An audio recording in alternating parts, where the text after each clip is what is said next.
All right, John is here, I'm here, we're going to get started. Okay, where's John? John's, okay.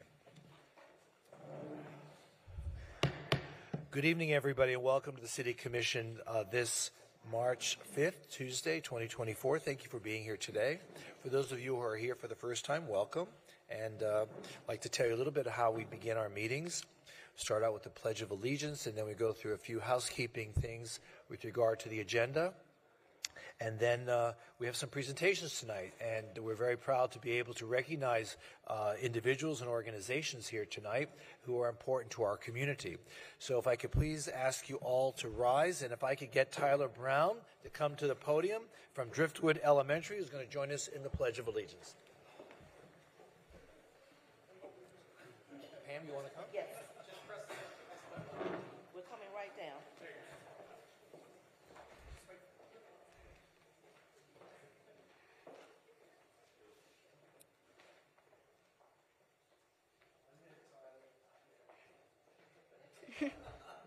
All standing proud. Hold on. Commissioner B, the Vice Mayor has to be here. Now, if you could speak into the microphone and look at the flag. Okay? I pledge allegiance to the flag of the United States of America and to the republic for which it stands, one nation, under God, indivisible, with liberty and justice for all. Very good.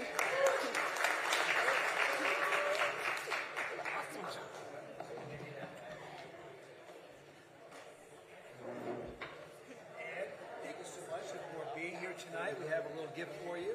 Thank you so much. We really appreciate it. Thank you to the mayor. Don't go anywhere. Let's get a photo real quick, okay? Yeah. Just stand in the middle Right of there? myself. And Yeah. Perfect. Thank you. Very well done.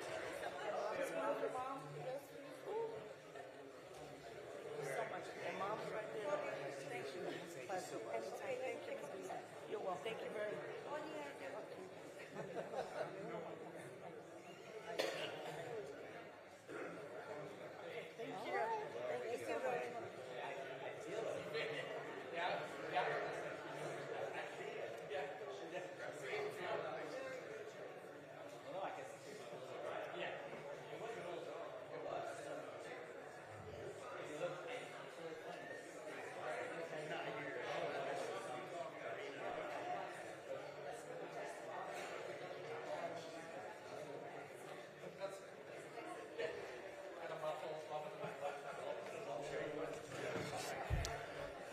Okay, roar of the crowd continues, but I need to have you please take a moment and join me in a moment of silence as we begin our meeting.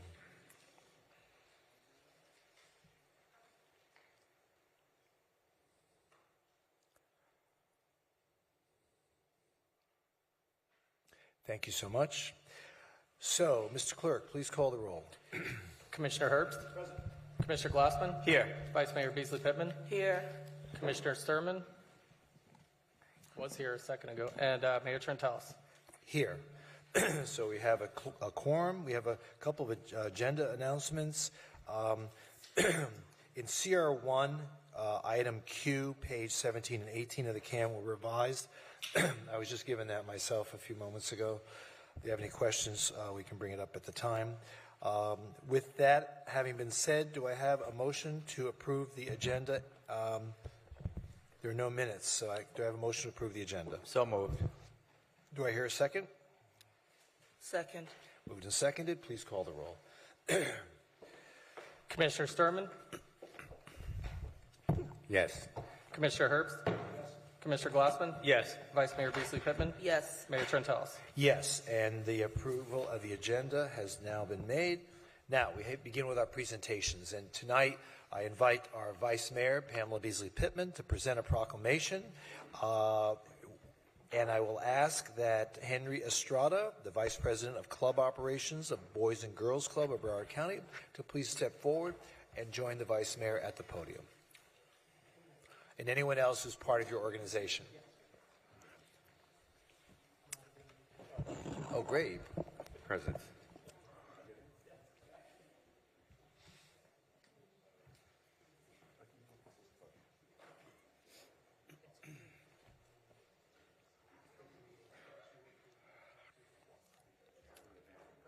Why don't you all come up here? Come on, come on, come on, don't be shy.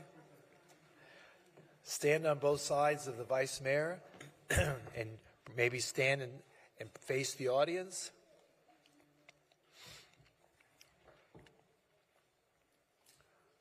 Very nice.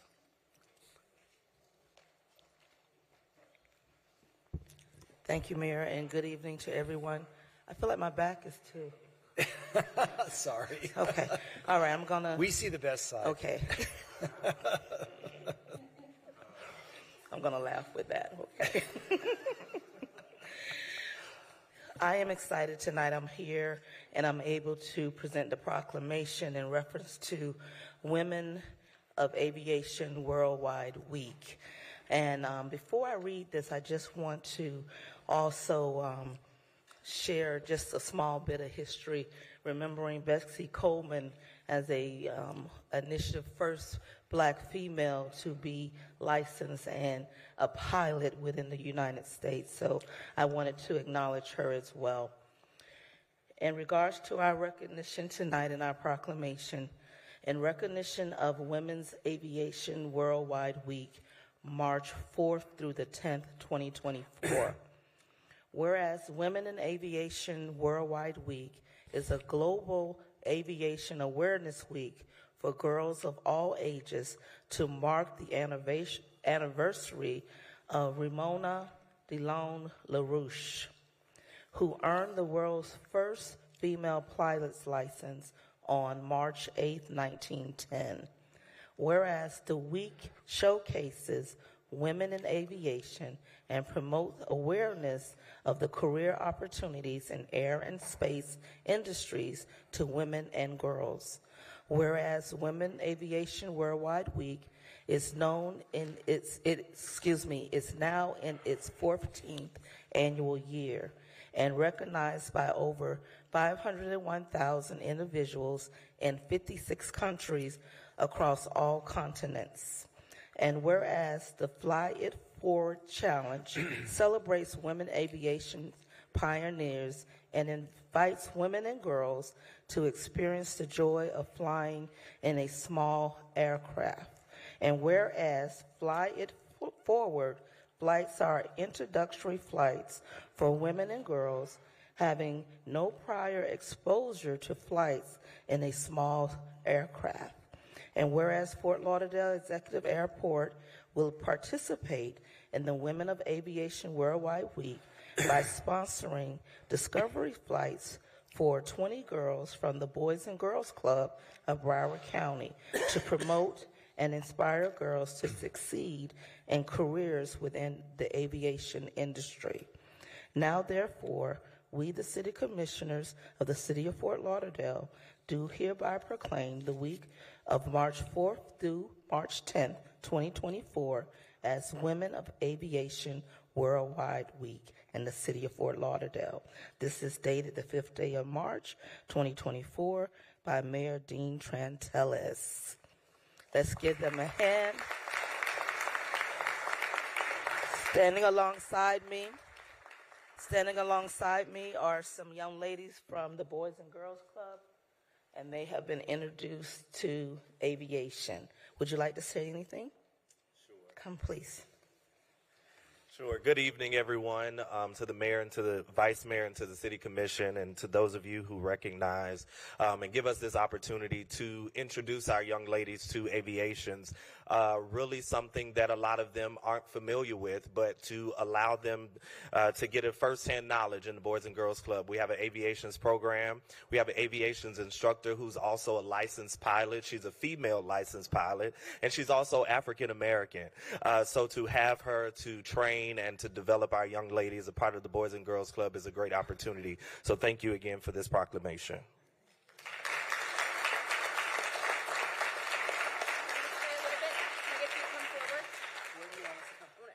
Gather around the vice mayor here so I can get a photo. Yeah. And let's get our shorter ladies in the front. All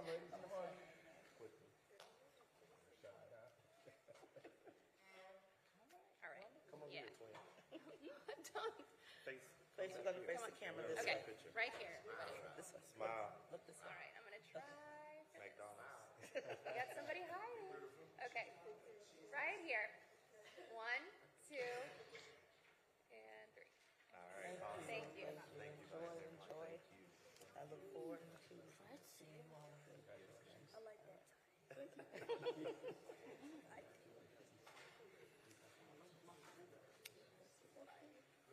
Do we? Thank you so much. Keep up the good work, Mr. Estrada. Boys and girls, thanks for being here tonight. You're welcome to stay for the rest of the meeting.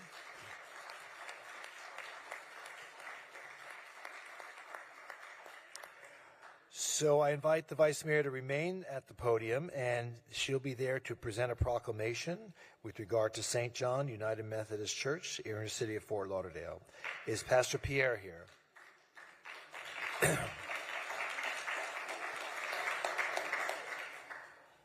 Oh, and you brought the whole Yes. congregation with you? I was going to say, Pastor, please bring the congregation I didn't know this was with going to be a you. prayer meeting, but Come on now. What we say, come on, somebody. That's it. Vice all Mayor, look you certainly wonderful. draw a crowd, that's for sure. You all look beautiful. This is too also an honor from the office of the mayor, the city of Fort Lauderdale proclamation. We're all in place? Okay, wonderful. In recognition of St. John's United Methodist Church, I'm sorry, I'm Missionary Baptist, so it comes out so easily. St. John's United Methodist Church, dated March 5th, 2024. Whereas St. John's United Methodist Church is a part of the Fort Lauderdale community, celebrating its 120th anniversary on January 28th, 2024. Whereas St. John's United Methodist Church was established in the year of 1904 as St. John's Methodist Episcopal Church, located on the east side of the railroad tracks just east of Andrews Avenue. Whereas the church archive records were destroyed during the 1926 Great Hurricane and 1962 fire, members of the church research committee were able to locate some historical church information throughout gaps, although gaps still exist in those records. And whereas among the pioneering church members were Sylvia Aldridge, Eliza Robinson, W.P. Robinson, Emma McCoy, Annie Williams, Savannah Hurst, Temple Ellison, and Geneva Scott. And whereas over the past 120 years, St. John United Methodist Church has served as a pillar of the community's support, significantly contributing to the well-being of its residents. Its service has encompassed ministry for both youth and seniors, as well as outreach efforts for those experiencing homelessness, financial and maternal hardships, and other difficulties. Whereas St. John's United Methodist Church has actively participated in civil initiatives such as Bold Justice, the 2010 census, and served as a distribution center for food sharing programs for many years. Whereas Fort Lauderdale congratulates St. John's United Methodist Church on the remarkable milestone of 120 years of faith-based service in our great city. Now, therefore, we, the City Commission of the City of Fort Lauderdale, Florida, do hereby recognize St. John's United Methodist Church 120th anniversary in the City of Fort Lauderdale, dated this day, the 5th of March, 2024, signed by Mayor Dean Trantelis. Let's give them a hand.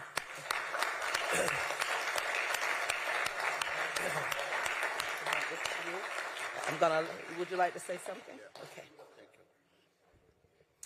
Good evening, everyone. My name is Pierre Exantis. I am the pastor of St. John. On behalf of St. John United Methodist Church, I first praise God for his many blessings upon St. John and its leaders and members. And secondly, I want to thank all the past, new mayors, staff, and commissioners for supporting St. John Ministry for 120 years in Fort Lauderdale. May God continue to keep us and bless us together for many, many more years. Thank you very much for this proclamation. Father, I remember that first day like it was yesterday. Were you there? Yeah, I want to make sure I can see everyone. So here we go. Okay. Right here. 1, 2, and 3. Thank you.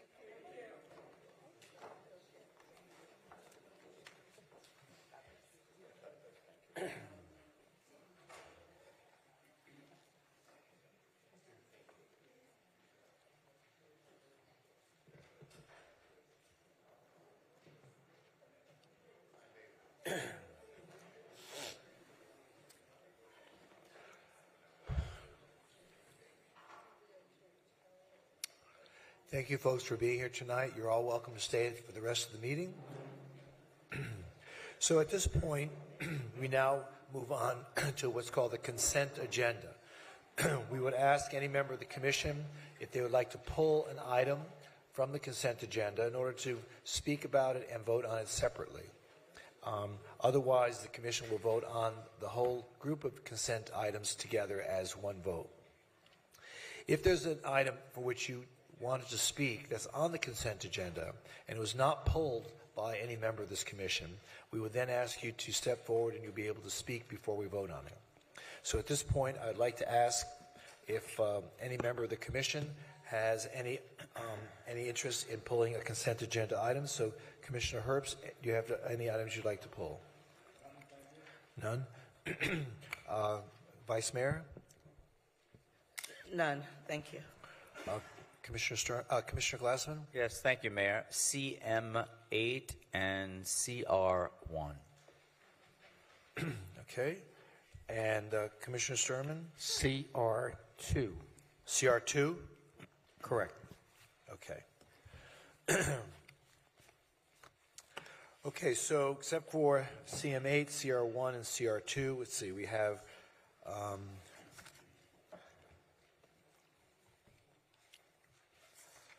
people who sign up to speak, but Nectaria and Troy, that's just for questions only, right? Okay. Where's Nectaria? Yeah, it's just for, okay.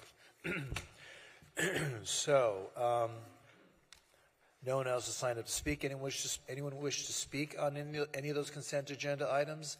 If not, except for CM8, CR1, and CR2, do I hear a motion to approve the consent agenda items? So moved. Second. Been moved and seconded. Please call the roll. Commissioner Sturman? Yes. Commissioner Herbst? Yes. Commissioner Glassman? Yes. Vice Mayor Beasley Pittman? Yes. Mayor Trentalis? Yes, and those items are now approved. If you're here for any of those items, you're welcome to stay, but your item has now been approved. We move on to CM8, motion approving an agreement with Langley Productions to produce episodes of Cops with the Fort Lauderdale Police Department. Commissioner Glassman. Yes, thank you, Mayor.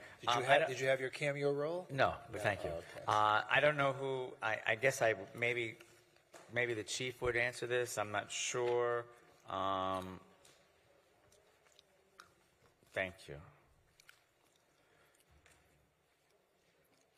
Did you not want to pull it? No, I did pull it. Oh, I was just waiting for the chief to arrive. oh, for the chief. podium. Oh, there you go. Yes, The big cop. Yes, thank you. Chief, thank you. So maybe if a little bit more detail, there wasn't much in here. Do we know, is this going to be throughout the entire city? Do we know how many episodes? Do we know anything more than what's in the CAM? The CAM is very brief, not a lot of detail. How much time is this going to be? Is there anything else that you can tell us about this production and what that would entail for our force? Good evening, Commissioner and Mayor. Bill Schultz, Police Chief. Yes, we actually invited the producer who's actually signed in right now, and he's coming forward. But I will tell you, it will be primarily on the beach in that area. and it will be not immediately aired. And as far as episodes, he'll let you know how many we're looking at. As far as time, it's typically, as far as time, it'll be a period of 8 weeks. So it's 8 weeks. Do we know how many shoots there's going to be from that in the 8 weeks? The crews typically work 5 days a week, with 2 days off. It really depends on the volume of activity, how many stories we get. The average is about a story every 2 weeks per crew. Okay, but it'll be 8 consecutive weeks? Yes, sir. And the chief just said primarily on the beach? Yes. Do we know where on the beach?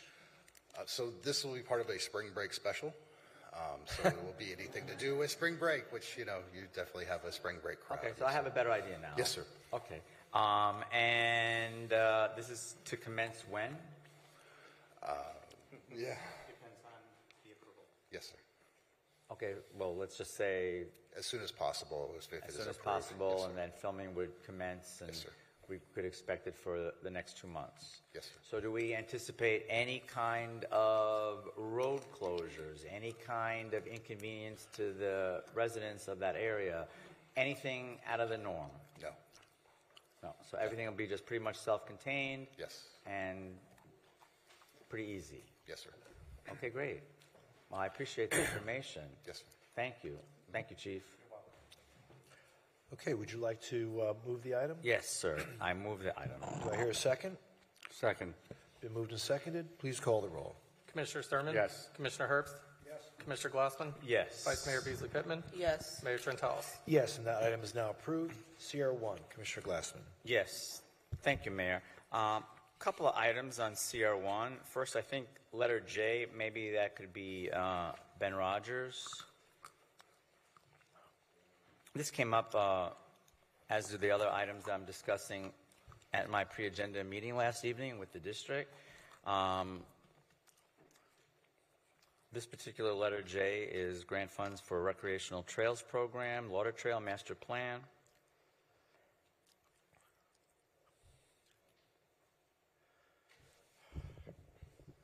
Thanks, Ben. So, Ben, can you let us know exactly what is the trail for this section? I know that it talks about segment 1D, connecting Bayview Elementary School, George English Park via Sunrise Boulevard to Holiday Park, but is the actual trail on Sunrise Boulevard? No. I'd have to pull up a graphic to confirm, but I believe it goes through Victoria Park, down around the curve. The only spot that it's on Sunrise is across the bridge connecting to George English. Okay. It was brought up at my meeting that it's difficult to follow this on the city maps, that we don't really see segment 1D. We don't see this section, and it doesn't look like it's been updated to match what we're reading in the budget amendment. Has anyone taken a look at any of this information on the city's website? We received similar feedback, and so I've asked staff to go in there today and modernize or update the information. We should have the master plan, which has the collective trail citywide, and there's some other documents that we can make sure we update. Okay, good. And especially with regards to what this looks like, this segment 1D, I didn't get a chance to look, but I was told by one of the constituents that she couldn't find it. Understood. Okay, great. So that'll be really helpful. Thank you for that. It's very important so that the public can see all of this information. Thank you for that. And then, Mayor, I just had one other item on the budget amendments, and that would be letter Q, Parks and Recreation.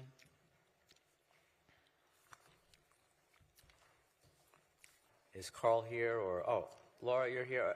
Yeah, either one. Thanks so much. I appreciate it, because it does have to do with budget. Couple of questions about this.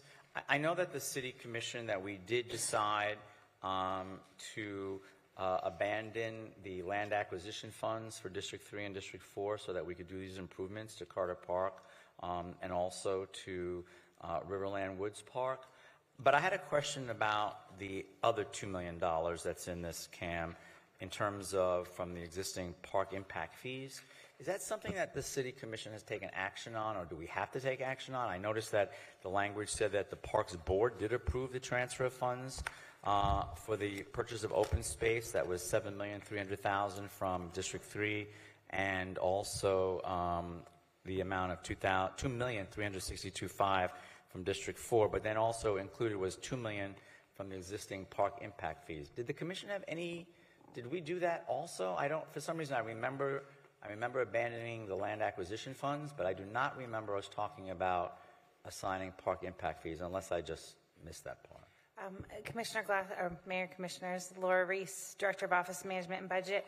So we've had discussions with the Mayor and Commission about the highest priority signature parks, including the Carter Park. So we do understand as staff that that's a high priority item for the Mayor and Commission to move forward. As part of the effort to move Carter Park forward, we took a look at park impact fees, and you requested the balance earlier. I don't know if you got the email, I just sent it this morning, but after this appropriation, there would be $5.3 million left in park impact fee fund balance. So what this item would do, this would be you taking action to allocate $2 of the $7 million in your park impact fee account to support Carter Park. So this would be the action in alignment with what the highest priority parks are. So that would leave some funding for other high priority parks, and you would have to take action in the future. The reason that staff brought this mid-year is the Parks and Rec Department wanted to move forward with some movement on that project. No, I understand, but you just said $7,300,000, including the existing park impact fees, but that's not what's in this item. It says $7,300,000 from the purchase open space and $2 million from the existing park impact fee. So it's $9 million. Is it $9,300,000? So I think two separate issues. So one item that's being done is the Vice Mayor has desired to move forward with the park instead of land acquisition. So that's being done as part of this item. That's, we did vote on that. I remember the commission said yes to that. Yeah, this would be the moving funding voting part of that item, right? The second part is the number happens to be similar, which is why there's confusion. Your park impact fee fund has a balance of $7.3 million, which happens to be a similar number. In this item, $2 million of that number is being recommended to be appropriated for that park as well, in addition to the land acquisition money. Okay, so again, when we did take action, and I do remember we took action to say yes to the land acquisition funds going to improve the two parks, the commission did take action on that. This is the action to move the money. But didn't we at a recent commission meeting say yes to all of this? Was it the public hearing, Susan? I'm sorry. So I don't think this is the public hearing. I think it was at a conference meeting where we presented the concept of that and got consensus and direction. So this is the budget amendment that would actually. Is the action. But my question is, in all of that discussion, I do not remember ever hearing anything about, in addition to the land acquisition funds that we were going to use, I don't remember us ever being told about the $2 million from park impact fees, unless I missed that. Did we have that discussion at all? I don't know if that, maybe Carl, I know that discussion. Carl's right there. Oh, I'm sorry, I was looking in the back seat. Good evening, Carl Williams, Parks and Recreation Director. So, in follow-up to your question, so at a conference meeting, as Susan mentioned, is that was kind of the direction to give us to move forward with the process for approval for funds alone, not with park impact fees. Now, park impact fees is second, which will be coming for you at a later date.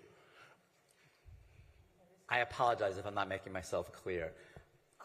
It's not that I'm opposed to any of this. Mm-hmm. I'm just trying to get clarification because I try to listen at meetings and I try to hear what we're doing and I try to understand what we're approving. I remember us discussing foregoing the land acquisition funds from District 3 and District 4 so those two parks can be improved. I do not remember any discussion at all about also taking $2 million from park impact fees for this project. Am I wrong? Am I right? Did I miss it? Did we discuss this as a commission?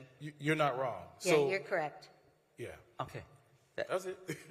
That's all. I'm just not good with surprises. I'm not good with. Well, I'm sorry. $2 million is $2 million. No, I'm just choking on that. Yeah, I like to just know that if something is said here, that it's true, that we've talked about this, and that part just stuck out to me because I don't remember us ever talking about that. Yes, the only conversation we've had was specifically about land acquisition dollars. About the land acquisition funds using for the parks. So, okay, Yes. Thanks. As long as I'm not losing my mind. No, I'm trying to remember. You're not losing exactly. your mind. Okay, thank you. Just So, the audience. There you go. That's okay. And I apologize, but I just have to sometimes have clarity on these things. So, Laura, I have some more questions for you. So now that we're entering into a new discussion on this about taking park impact fees, how are park impact fees prioritized? So park impact fees are a more restricted funding source. So staff, in your budget items, we look at your highest priority projects, highest priority items. So given that this was one of the signature parks, we'd know that that was a priority based on discussion. We try to use the most restrictive funding source first. So park impact fees are more restricted than general funds. So if there was a gap to be filled, we would first recommend it to be filled with a more restrictive funding source before going to the general fund balance. So that's the logic in how we prioritize where money comes from. So staff decides on the priorities of park impact fees. Mayor and City Commission decide on project priorities, and staff recommends funding sources based upon the more restrictive funding sources we like to use first, and then we move down to general fund balance, which is the least restrictive funding source. Who contributes to the park impact fees? Where does, you say there's about a balance of $7.3 million right now? Correct. Where does that money come from? It comes from folks who have new development. I don't have the rule in front of me, but really if a new building is going to be built, they would pay to offset the cost of the expanded capacity that we need to deal with in parks. So park impact fees come from new development? Yep. Okay. Because I want to make the point that I do remember for many years in my district, people always felt that it had a lot of new development, but yet the district was never able to keep any of that money, to capture that money and use it for purposes that the district thought might be necessary. And this is a whole range of topics that money could be used for. But so the development, no matter where it happens in the city, that park impact fee is spread out throughout the entire city. It's not just held for the area where the development happened. So there has to be a nexus between the development and the park. So for example, the last large expenditure from park impact fees was DC Alexander Park. And since DC Alexander had a regional benefit and there was some legal weigh-in about 15 miles from the park, as long as the contributing properties were 15 miles from the park, based on case law, it could be used for an expansion. So it has to be a new park. It can't just be renovating an existing park. So it has to add capacity to the folks, to the ability to deal with properties. And legal can weigh in more than that, but based on the law, it was 15 miles for. Yeah, but I think what the commissioner's getting at is, for years and years, park impact fees were being generated from new developments on the beach. Mm-hmm. We didn't have new developments in the downtown or in the Northwest. Yet, the previous administration, several administrations before, was using some of these park impact fees to purchase new land in completely different parts of the city. And I think the question and the issue that's being raised here is, are we doing that again? What's the origin of these impact fees? If it's on the beach, why aren't we trying to find new opportunities for open space on the beach and set it aside? Why are we spending it in a completely different part of the city? But that has been the policy of the city for quite a while. And so I believe that's the issue that he's trying to address here today. Well, in addition, Laura, you just, maybe I didn't hear it correctly, but I think you just said that it's supposed to be used for new parks, not existing. Expansion. It has to be expansion. So you could add lights to a park so that folks could use it at night, for example, to add the ability for folks to use it longer, but you couldn't replace lights. So there's some legal case law in terms of what you can use it for, but it's not intended to be used for maintenance. So what makes this $2 million appropriate for these two parks? What in these two parks makes the $2 million of impact fees appropriate? What's happening that makes it appropriate? The property will be expanded in some way. And When you say expanded, how do you define expanded? Carl's right there. Sure. How you doing, Commissioner? So the idea behind Carter Park is there's several properties that we have or buildings that have single use access to them. And so the idea of it being a single or a signature park is that we would be developing a larger facility, expanding the footprint of it, and providing added amenities to the park to allow for more use. So that's how we kind of spell out how it's an expansion of use. So it's not necessarily an expansion in the footprint of the park. You're talking about an expansion of what's in the park, or building something additional that's not there now, or adding on. Expanding capacity. Yes, but so it's not necessarily about the footprint. Well, it's footprint and expansion because so currently right now, as it stands, and there is a funding gap for the project, which we're trying to work through as to this day. But we are ideally wanting to move because it kind of is like a smorgasbord of about 6 buildings at the park, and so the idea is to not only incorporate those amenities but also add. So, for example, we have a track at Carter Park now, but if we have able to identify sufficient funds, we'll be able to add an indoor track. So that's an expansion of the use of the park, as an example. Okay, thank you. So my last question then would be, after this $2 million, if we approve this, then there's a balance of about $5.3 million in park impact fees. Do we have any inkling on how we are going to be spending that $5.3 million? Is there a priority list? Do we know? So the city manager isn't here, but the discussions we've had is a lot of the parks bond program, especially the signature projects, are coming in over budget. So it would come to you for recommendation, but I think we want to do what we're planning on doing first before we add to our plan. The parks bond is pretty aggressive, and a lot of the expansion type projects are a little short. Okay, and there is a mention in the CAM also about on the Parks Bond summary of Phase 1 and Phase 2. Do we know when Phase 2 is supposed to kick in on all of these projects that are listed on page 1 of 2 on Exhibit 1?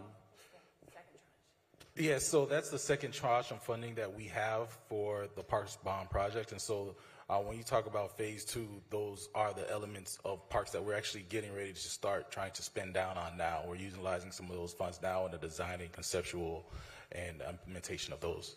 So we've already begun Phase 2? Yes. Okay, great. Again, I'm not in opposition to any of this. I just find that sometimes it's important, not just for my own edification, but also for the public. I think it's a matter of transparency that I just don't think we need to just sneak something in like that without us ever having that discussion. And I really appreciate the time and the explanation and the clarification, because now it makes sense, and hopefully it makes sense to everybody that's wondering, what is this park impact fees? Who creates this? Where does it come from? How do we use it? And did we ever discuss this before? And so and who sets the priorities? No, your point is well taken. Thank you. If I may, there was a revision to that item.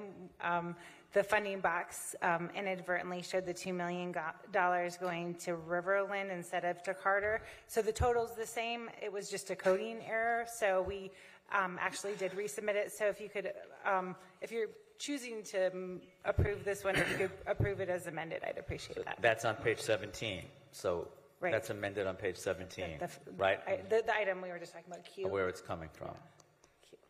Okay, great. Well, with that, Mayor, I'm happy to move this item. As amended? As amended. Thank you. I'll second it, and I just want to add too, by the way, Mayor, I had some questions for staff on that particular aspect of the consolidated budget amendment. And what I've asked our attorney's office to do, working in coordination with the city manager's office, is to come back with a process for how we allocate the park improvement dollars. I think the park impact fee dollars. Because one of my questions had to do with the change in state law that requires that there be a nexus, and we had a discussion about some case law around that. And it seems to me that it's a little too ambiguous, and so I've asked staff to come up with a standardized process so that there's some transparency in how we go about doing this. So I'll be looking forward to them bringing that back for our consideration as well. I'm all in favor of that. Okay, so CR1 has been introduced. Any further questions? There being none, please call the roll. A resolution of the City Commission of the City of Fort Lauderdale, Florida, amending the City of Fort Lauderdale, Florida's fiscal year 2024 final law funds budget for the fiscal year beginning October 1, 2023 and ending September 30th, 2024 as amended by appropriating, deappropriating, and transferring funds as set forth in the City Commission Agenda Memo 24-0036, amending the City of Fort Lauderdale final fiscal year 2024 through fiscal year 2028 community investment plan for the fiscal years beginning October 1, 2023 and ending September 30th, 2028 as amended by appropriating and transferring funds as set forth in City Commission Agenda Memo 24-0036, abandoning the ADA compliant bus stops project and the Galt Lake ADA requirements project and providing for severability and an effective date. Commissioner Sturman? Yes. Commissioner Herbst? Yes. Commissioner Glassman? Yes. Vice Mayor Beasley Pittman? Yes. Mayor Trentalis? Yes, and CR1 is approved. CR2, Commissioner Sturman. Oh, yeah, this is pretty quick. And I guess Ben is here, right? Okay. This is for the RIA grant, correct? Not the RAISE grant we had approved last time, our application, but this is accepting the RIA grant, correct? Correct. That's the $974,000, right? That's correct. And just real, the difference, the scope of the project. You've gone through it before, but just for the benefit of the audience, the scope of the project for the RIA grant. The scope for this agreement? Yeah. So it really has 5 tasks or goals that we're going to be focusing on. All of them are looking at the New River Crossing alternatives, not specifically the tunnel, not specifically the bridge. It's fluid, but 5 deliverables. The first one is economic development. The second one is environmental review. The third one, equity and public benefit. The fourth one, property impacts. And the fifth one is traffic and congestion. Okay, thank you very much. If you want, I could go ahead and move the item. Great. The item's been introduced. Please call the roll. A resolution of the City Commission of the City of Fort Lauderdale, Florida, approving a grant agreement and authorizing the acceptance of grant funds from the United States Department of Transportation for the Regional Infrastructure Accelerator Demonstration Program for technical assistance with the New River Crossing project in the amount of $974,000, delegating authority to the city manager to execute the grant agreement and any and all documents necessary or incidental to acceptance of such grant funding on behalf of the City of Fort Lauderdale, Florida, and providing for an effective date. Commissioner Sturman? Yes. Commissioner Herbst? Yes. Commissioner Glassman? Yes. Vice Mayor Beasley Pittman? Yes. Mayor Trentalis? Yes, and the item's approved. Moving on to the motions. M1, motion approving an event agreement with request for music exemption and related road closure for social distortion bad religion event. Nice title. I think that's the name of the bands, actually. Yeah, I know. Someone like to introduce the motion, or actually make the motion? Someone like to make the motion approving the event? Mayor, I have just one point for this. I'm happy to make the motion to move this forward, but I just wanted to mention that on the CAM, in the title, it says District 2, but down below on Event 1, it says District 4. I think this is District 2, but it says District 4 at the bottom, page 1 of 3 on the CAM. Okay. Would the District 4 representative like to second that motion? I'll second the motion. Okay. Thank you for that opportunity. It's been moved and seconded. Please call the roll. Commissioner Sturman? Yes. Commissioner Herbst? Yes. Commissioner Glassman? Yes. Vice Mayor Beasley Pittman? Yes. Mayor Trentalis? Yes, and M1's approved. M2, this is a motion approving events agreement and related road closures for the Lexus Corporate Run and Food in Motion. Someone like to make the motion to approve? So moved. I'll second. Moved and seconded. Please call the roll. Commissioner Sturman? Yes. Commissioner Herbst? Yes. Commissioner Glassman? Yes. Vice Mayor Beasley Pittman? Yes. Mayor Trentalis? Yes. And M2 is approved. M3, motion approving an event agreement for the Igloo Cooler Festival. Anyone have any questions? There being none, would someone like to make the motion to approve? Introduce. Motion's been made. It's been seconded. Please call the roll. Commissioner Sturman? Yes. Commissioner Herbst? Yes. Commissioner Glassman? Yes. Vice Mayor Beasley Pittman? Yes. Mayor Trentalis? Yes, and M3 is approved. M4, a motion rejecting all bids pursuant to invitation to bid number 168-0 and approving the purchase of 3M Scott self-contained breathing apparatus and accessories for the Fire Rescue Department pursuant to invitation to bid number 232 Fisher Scientific Company, LLC. Someone like to introduce, well, Mr. Attorney, we have a motion to reject and an approval. How do you vote on that? It's one item because they're rejecting the bids that went out. It was the same bid. The specs were incorrect. The specs were corrected, and this awards the bid to the same company that would have qualified. So if someone makes a motion to approve, it means it's rejecting all bids and approving the purchase of the 3M Scott self-contained breathing. Under a new invitation to bid, correct. Okay. I'll make that motion as Okay, stated. it's been moved. Do I hear a second? Second. Been moved and seconded. Please call the roll. Commissioner Sturman? Yes. Commissioner Herbst? Yes. Commissioner Glassman? Yes. Vice Mayor Beasley Pittman? Yes. Mayor Trentalis? Yes, M4 is approved. M5, motion approving a 3-year agreement with the School Board of Broward County for the School Resource Officer Program. Someone like to move the item? So moved. Been moved. Do I hear a second? Second. Moved and seconded. Please call the roll. Commissioner Sturman? Yes. Commissioner Herbst? Yes. Commissioner Glassman? Yes. Vice Mayor Beasley Pittman? Yes. Mayor Trentalis? Yes, and that item is now approved. We now move on to neighbor presentations. Our first neighbor presentation is with Mike Lambrex regarding the creation of a new city staff position, Chief Waterway Officer. Is Mr. Lambrecht here? Yes, he is. How are you, sir? I am well. How are you? I'm good. Michael, welcome to the house. My first time. Hopefully for the sake of everybody here, my last. I don't know if we're going to pull the presentation up. I have a PowerPoint. You have a PowerPoint? And how long is that PowerPoint going to take? How long do I have? You have 4 minutes. Oh, I'll make it 4 minutes, Mayor. Okay. Is it set up? I sent it to the city clerk. Yeah, city clerk has it. Is it all set? Okay, let's roll it.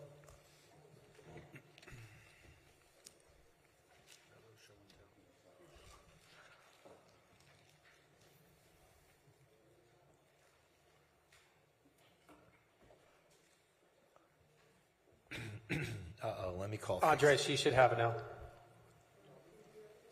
Apologies. What's that? I didn't send it over to them.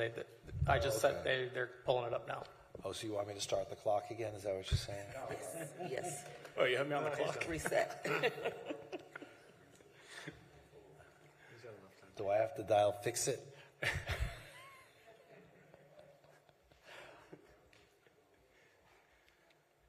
You guys will be nice and warmed up for the second presentation after this.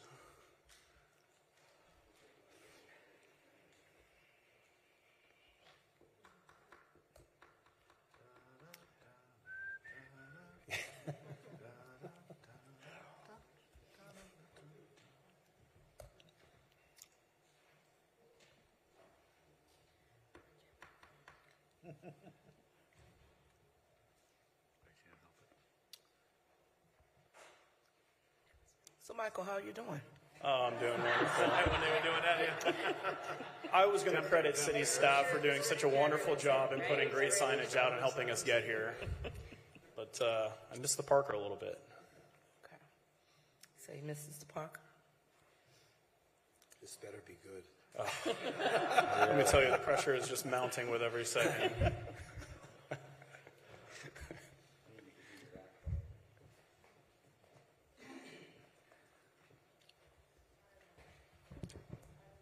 I mean, we can table it too. And Andres, were you able to open it? Okay. What's the deal? There it is. Okay, there we go. All right. Mayor, Commissioners, thank you for having me here today. My name is Mike Lambrecht, 917 Northeast 3rd Street, proud resident of District 2. I'm here today to present the staff position addition for the Chief Waterway Officer. As we've all heard many, many times before, Fort Lauderdale is the Venice of America. It contains 165 miles of waterways.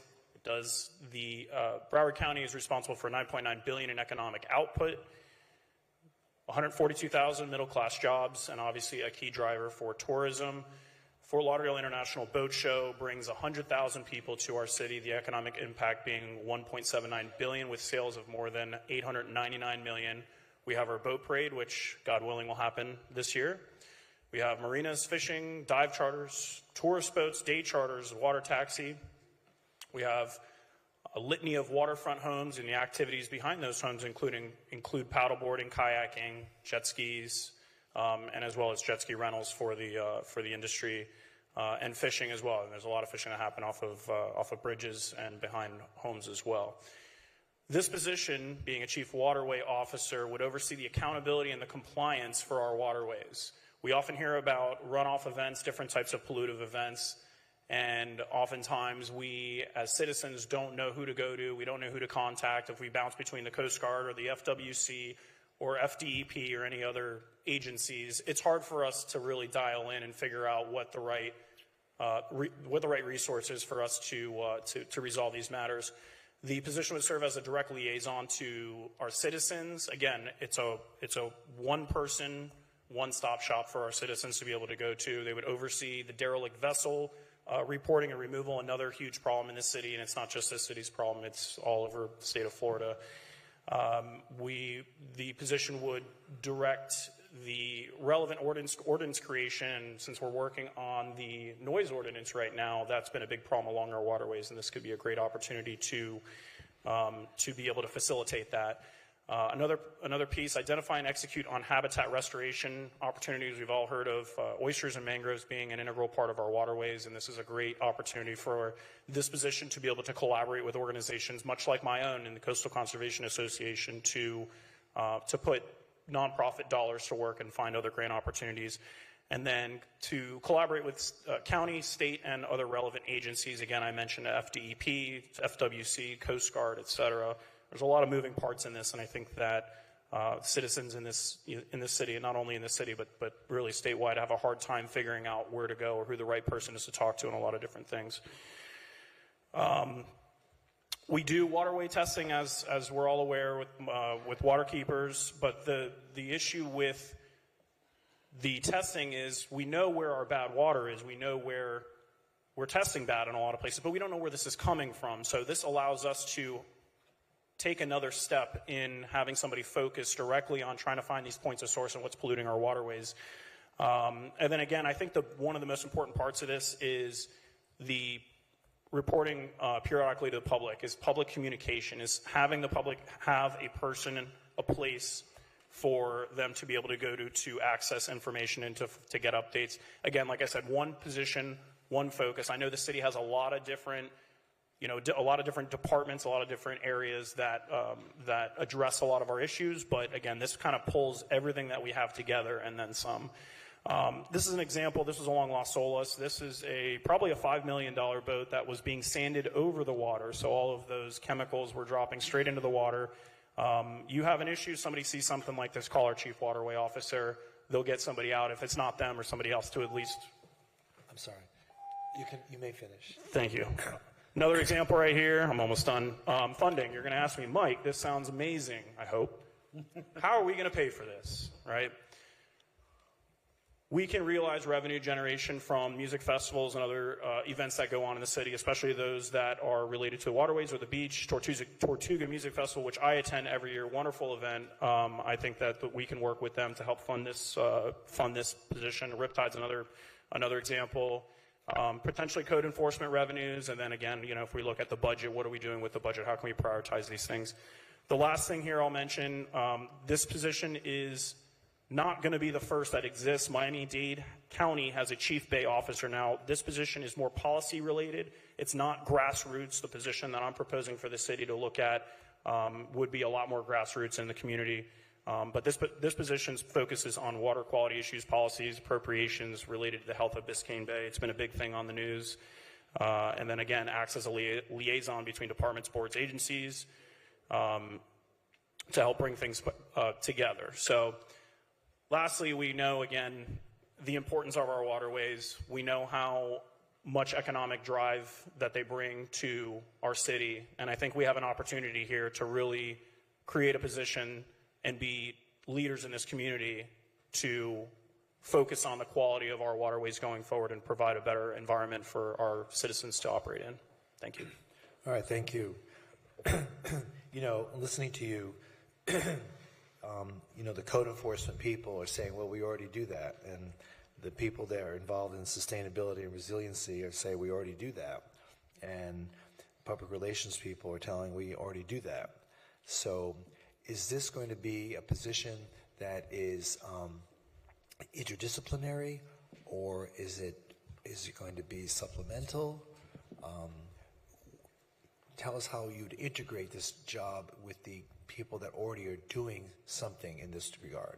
Yeah, great question, Mayor. The goal behind this position, again, is to bring all these pieces together to one central, figure, essentially. And so when folks have questions, they don't know where to go, whether it's a code thing.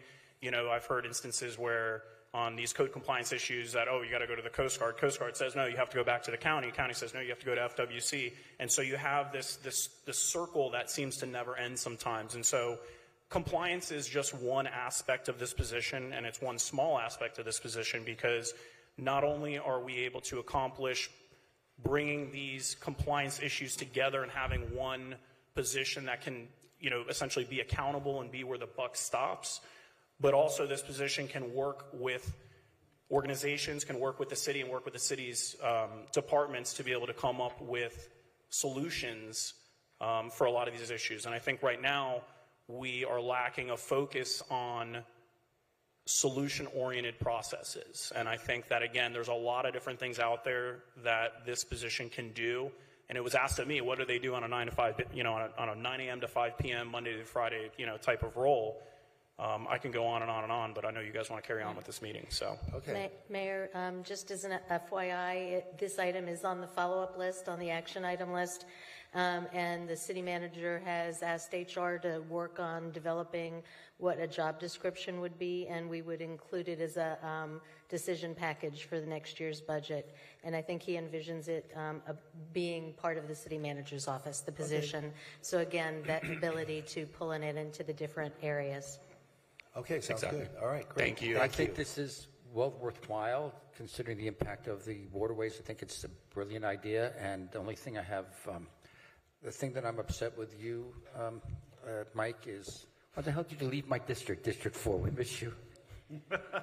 We'll get it back included again. Okay, thanks. He saw the light. Mike, I just want to say thank you for that. I really do appreciate this.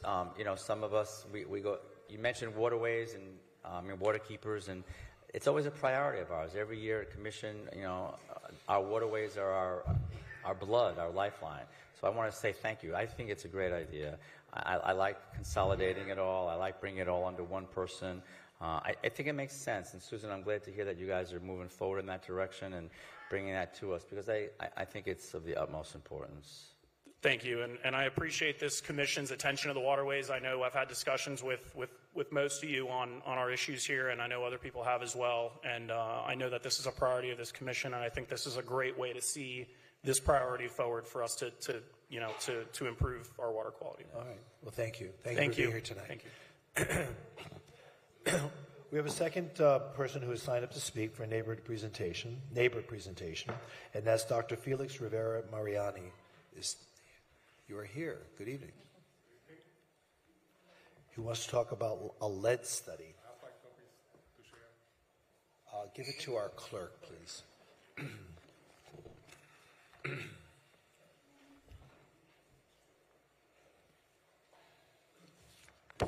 it on already? Thank you. It's on. It's on already. Okay.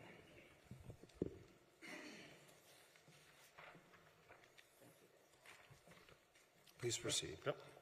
Good evening, everyone, Mr. Mayor, Commissioners. Well, I would like to begin that there's a historical documentation and studies by the scientific community that have highlighted the long-standing recognition of multi-organ toxicity that can result from occupational environmental lead exposures. One of the primary exposures, environmental primary exposure, is the burning of or combustion from pollutant sources. Well, let me introduce myself. I'm Dr. Felix Rivera Mariani. I'm a scientist and consultant bridging biochemistry, immunology, environmental health, data science, computational approaches to contribute to improving the respiratory health of society. In this line of research, I also mentor prospective scientists at different levels of their careers. I'm also an associate professor within the College of Science of Arts and Lauderdale University, where I teach physical chemistry, biochemistry, and advanced topics in biology, as well as engaging in scientific research and mentoring students in their scientific endeavors.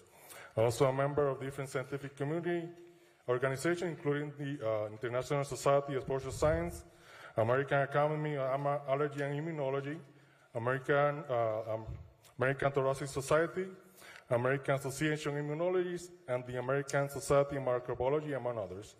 I'm also a standing member of study session within the National Institute of Health, including within the National Heart, Lung, and Blood Institute, to evaluate the scientific and community health merits of proposals submitted by colleagues from the scientific community. Other credentials, including my education background, a specialization, peer-reviewed publications are attached in this CV, will be Appendix 1. What brings me here, I want to remind the Commission that I am the author of the critique to the lead emission report at the Fort Lauderdale Executive Airport.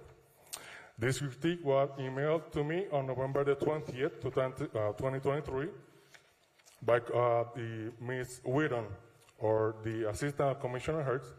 In summary, my critique of the report was that although the report on F-gas consumption and lead emission of FXE offered relevant simulation data, its purpose was primarily for FC compliance.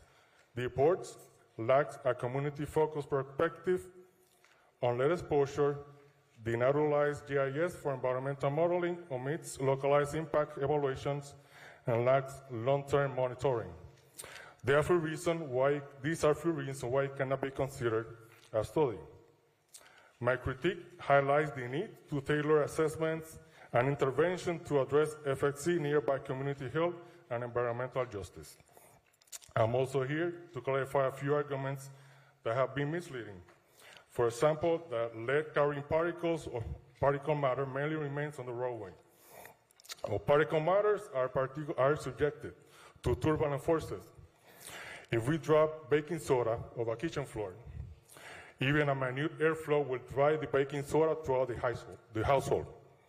In this same line, the traffic on the runway will generate enough turbulent airflow to disperse and make airborne lead-carrying particulate matter.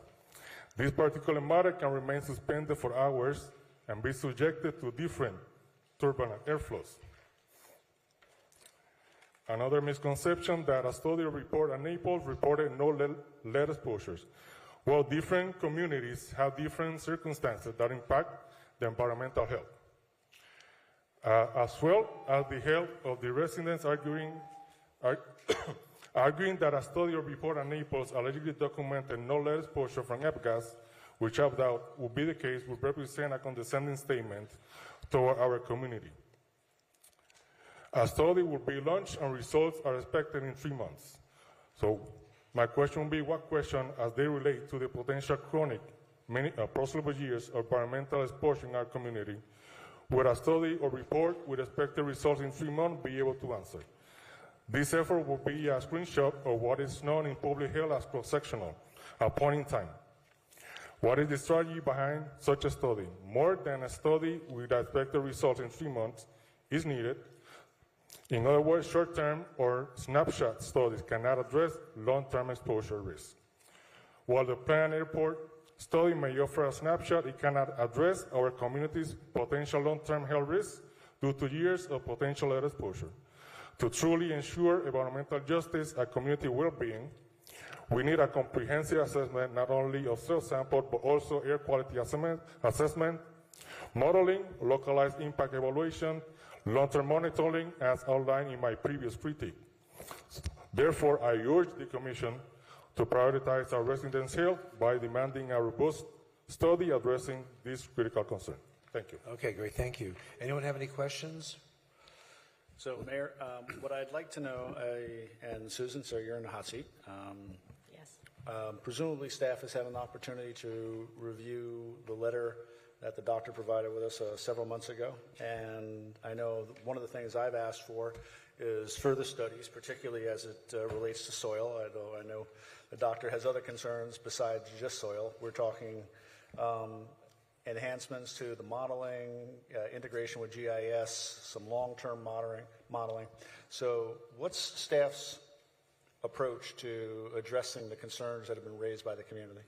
And I'm going to ask Rufus James to come up, and he's been working on several items that you talked about. Are they specific, though, to the concerns raised here, or are they more general in nature? So, good evening, Rufus.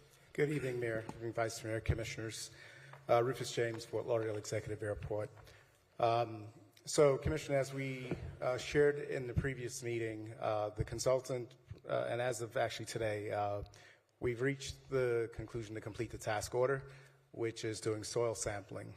Now, what I can share with you is that as of last week, I found out that there's several airports in Colorado that have done soil testing as well, and residents weren't satisfied with the results, and those results came back negative. No issues with the soil at the airport. They were below EPA standards. So the community took it upon themselves, and they did 4 different types of testing throughout the year of 2023, failed to share the results with the community or with the airport. So the AOPA group, Aircraft Owners Pilot Association, did a Freedom of Information Act and found out that even with those 4 different studies that was performed, I think the counties or the communities were Louisville, Superior, and Lafayette in Colorado, that near the airport, and only to find out that even with their studies that were conducted, those studies came back with no lead found in the community, with the exception of a pole that was painted, probably dating back to the 70s, and that's where they found lead in the community, was this pole that was painted, but no lead from fuel emissions from reciprocating engines. The lead paint was in a... Yes, it was detected in a pole found in the community. So Rufus, when do we expect the tests to start and conclude and have results that we could share? Yes, so the consultant is eager to get the testing started, and what that's going to include is we'll be providing escorts to the consultant onto the airfield, 4 different locations where this would probably be the predominant locations where aircraft do engine run-ups and so forth. So I would hope after they collect the soil samples, do the testing in the lab, and prepare a report, we could probably have something done in a matter of 3 to 4 weeks, or be able to get back to the commission with the results in 3 to 4 weeks. Okay, well, I appreciate that, and thank you very much. That's something I've been very concerned about and wanting to get done, so I'm glad we're at that point. What I think I'd like staff to look at, though, again, are some of the specific concerns that are raised in the doctor's letter. And I don't know that our soil sampling testing is going to address those. And I'm not in a position to agree or disagree with the concerns that have been expressed. Again, this is outside of my area of expertise. But I do think some of these, for example, long-term monitoring and so forth, certainly make a lot of sense. You know, I'm not sure about some of the other ones, about the community concerns being the direction of it, as opposed to it's an objective assessment. But what I think I'd like to see is some kind of maybe a workshop with the community where we bring in the folks that have done the report, done the studies. I'd like to bring them out there, engage with the community, and have an interactive dialogue where, you know, these concerns can be expressed. Yeah. The folks that we've retained to look into this can provide their feedback on that. We may not reach a point where everybody is satisfied, but I'd like to have a more robust discussion.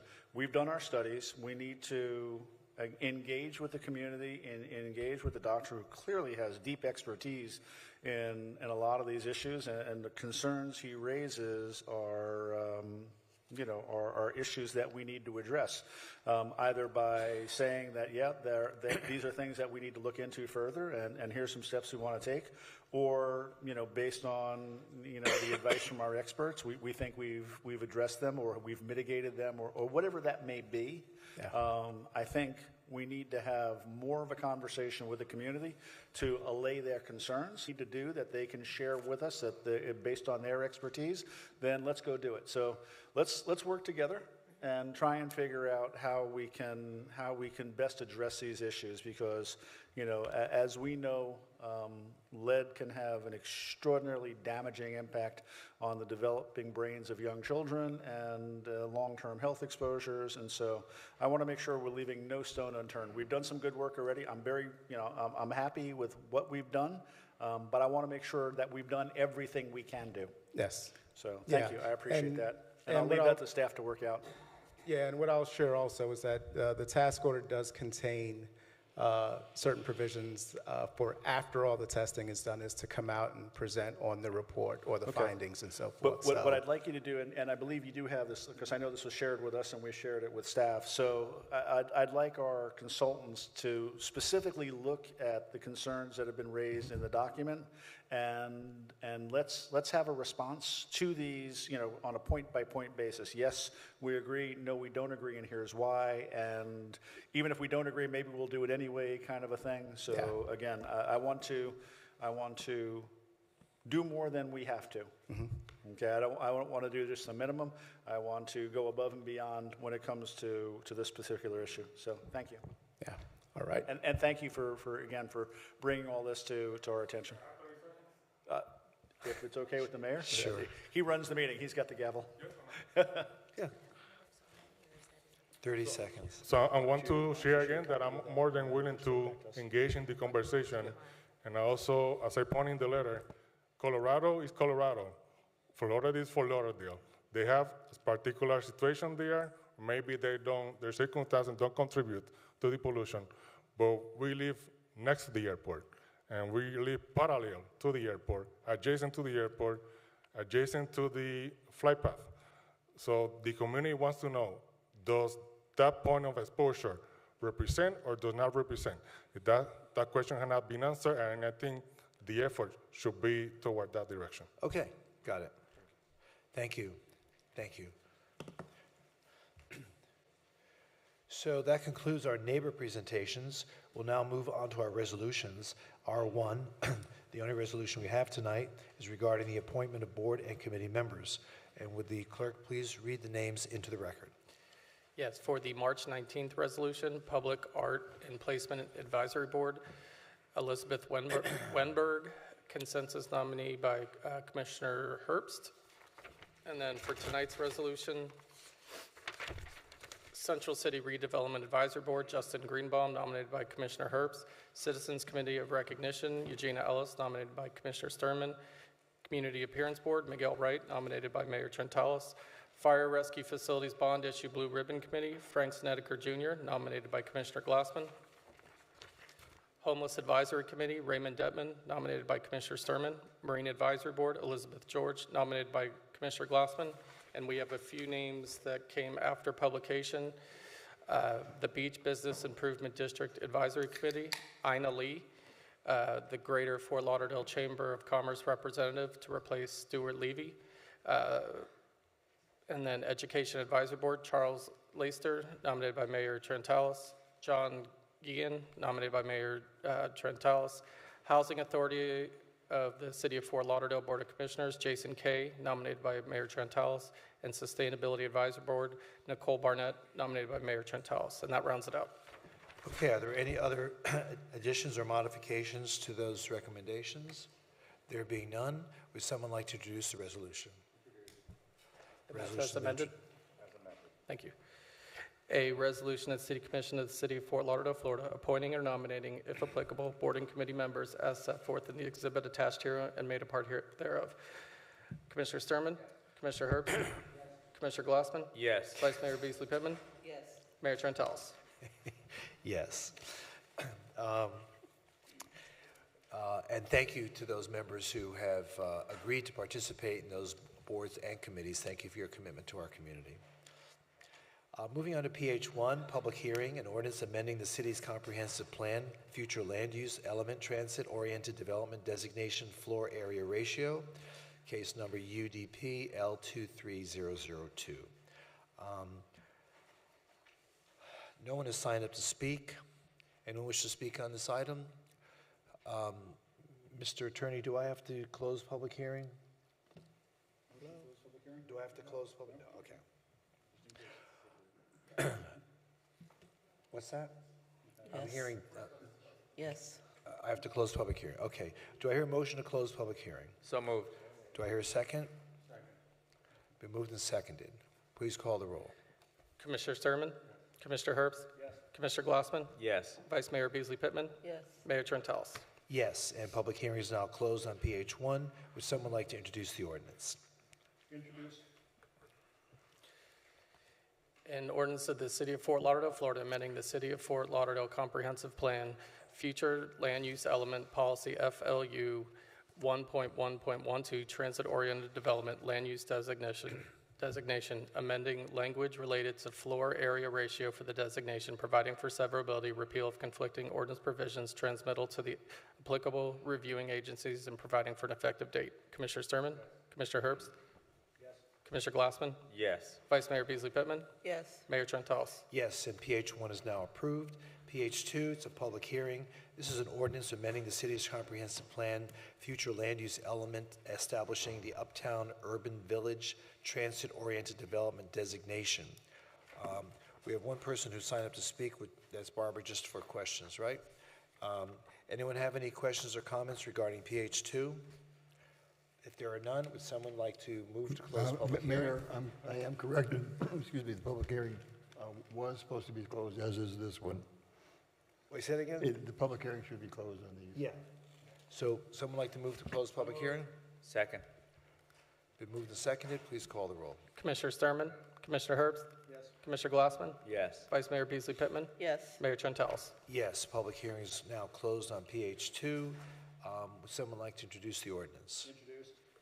The ordinance has been introduced. Please call the roll. An ordinance of the City of Fort Lauderdale, Florida, amending the City of Fort Lauderdale Comprehensive Plan, Future Land Use Element Policy, FLU 1.1.12, to establish the Uptown Urban Village Transit-Oriented Development Land Use Designation, providing for severability, repeal of conflicting ordinance provisions, transmittal to the applicable reviewing agencies, and providing for an effective date. Commissioner Sturman? Commissioner Herbst? Yes. Commissioner Glassman? Yes. Vice Mayor Beasley Pittman? Yes. Mayor Trentalis. Yes, and PH2 has now been approved. PH3, this is a public hearing and a quasi-judicial proceeding regarding an ordinance approving a rezoning from County Hotel R6 District and County One Family District to Planned Development District with an associated site plan for 298 hotel rooms, 340 multifamily residential units, and 4,717 square feet of commercial use located at 200 and 400 North Corporate Drive. Anyone wishing to speak must be sworn in, and the commission will announce any site visits, communications, or expert opinions received and make them a part of the record. Commissioner Herbst, do you have any disclosures? Yes, I do. I met with Nectaria and with Robert Lockley. Vice Mayor? Yes, I met with Nectaria and also Robert Lockwood. I did the same. I also had a site visit. And Commissioner Glassman? On January 6, 2023, I met with Nectaria Chakas, Jacob Schottmeyer, and Chad Bradshaw. And Commissioner Sturman? Okay. All right, so we have only one person who signed up to speak. That's Nectaria Chakas, but that's just for questions, right? Unless you want to make a certain, why don't you come up here and give us a little rundown? I understand there's been changes on the original site plan, so why don't you take a few moments and talk to us about it? You have to push the button, yeah. Good evening, Nectaria Chakas with the firm Lockery & Chakas on behalf of Trinsic Residential. I am joined this evening by Jacob Schottmeyer and Chad Bradshaw, both of Trinsic Development, and as well as a number of our designers, architecture, civil, and landscape. Mayor, you're correct. The first time that many of you saw this project, it looked very different. And I'll go ahead and just bring up a couple of slides and run through my presentation so I can explain what is involved with the project and the changes that were made. So this is the site. It's what we call a Westin or a Cypress Creek. It's currently the site of the Westin Hotel. It's 6.6 acres net. Hold on a second. It's not registering on these screens yet. It's not. Yeah, I know, but it should be registering on our screens here.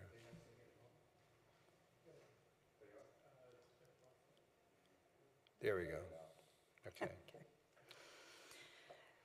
All right, so we're back in business. All right, 6.6 acres in size, 6.8 acres gross. It was zoned, it is zoned currently under a county zoning designation that no longer exists. It was repealed. You may ask yourself, why is this still under a county zoning? It was annexed into the city, and sometimes the city will take it under city zoning and rezone the property itself, and sometimes an applicant will do it when they're ready to redevelop. In this case, there was not only a rezoning that's needed for the property, but we also processed a comprehensive plan amendment to the land use map and a text amendment.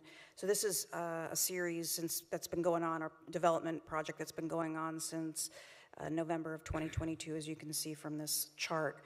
This is now the 9th public hearing that we've had on this particular property, and is really the end of the process for this project in terms of the development approvals. We're seeking right now the rezoning of the property to a PDD development, which includes not only the zoning but also the site plan, as you know, with PDDs. This is the the city land use designation that the City Commission approved last year. And then this is, again, the rezoning from County R6 and County R1C to the city PDD zoning district. So we're unifying this parcel under one zoning district, the Planned Development District. So the existing hotel will remain. That's 14 stories, 298 hotel rooms. It's located, I don't know if you all can see me. There we go. The 14 stories, 298 hotel rooms, plus the restaurant and meeting space, and then the new portion will go on what is now the surface parking lot. And the parking will then,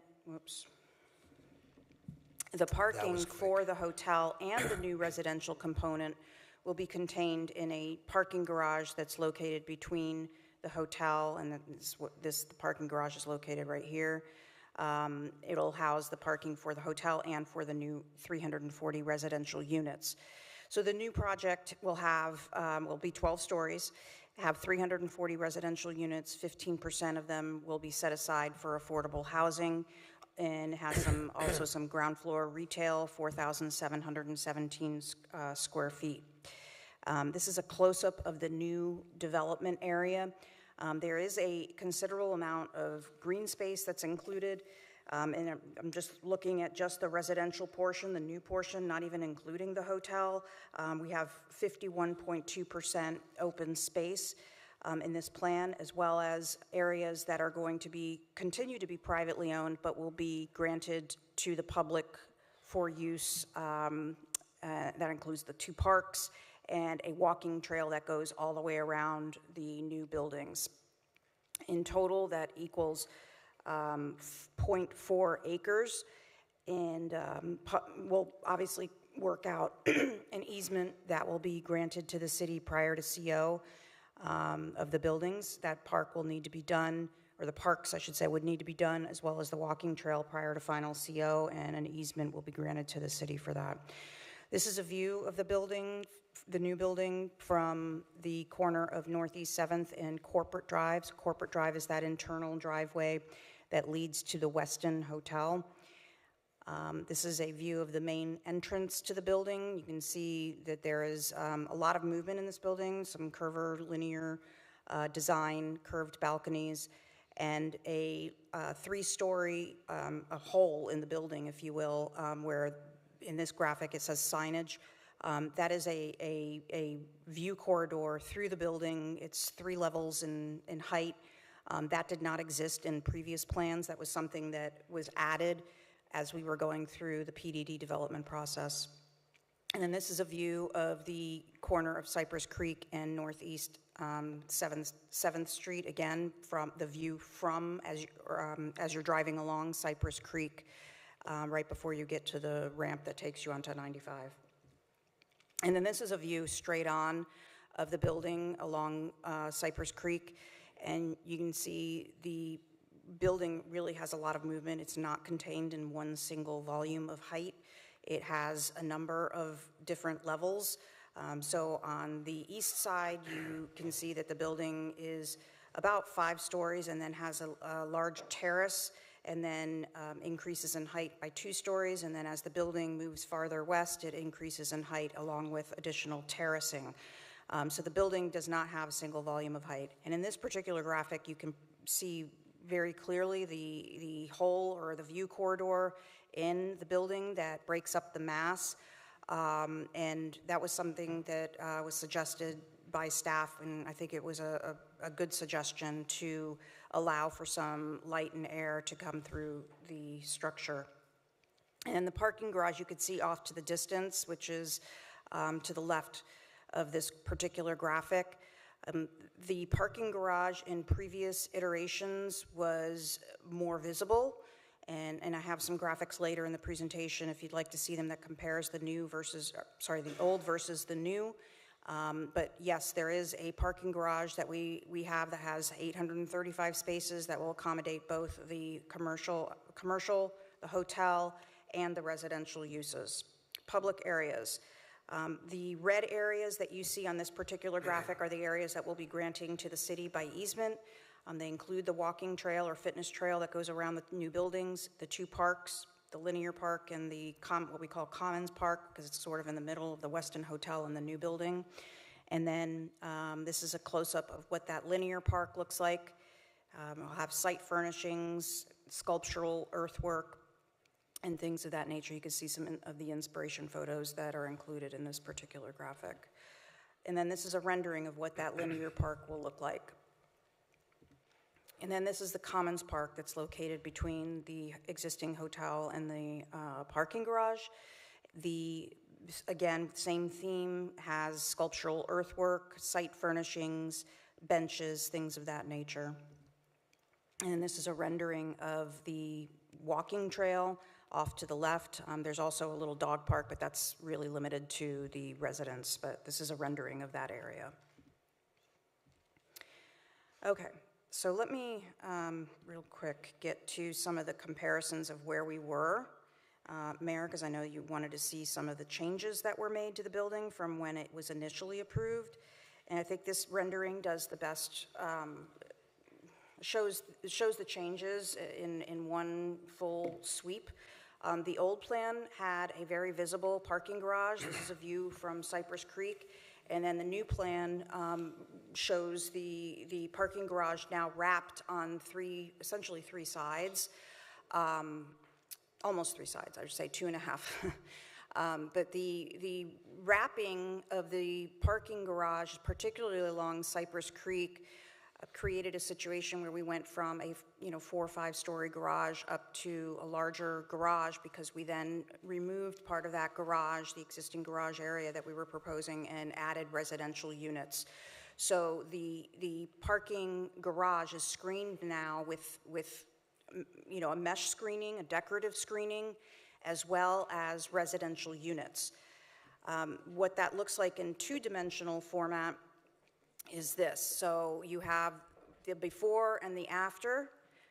The parking garage was much larger, much longer, and more visible. And then you have a secondary, the after, which shows additional screening, more decorative screening, and then a stack of residential units that are now screening the garage.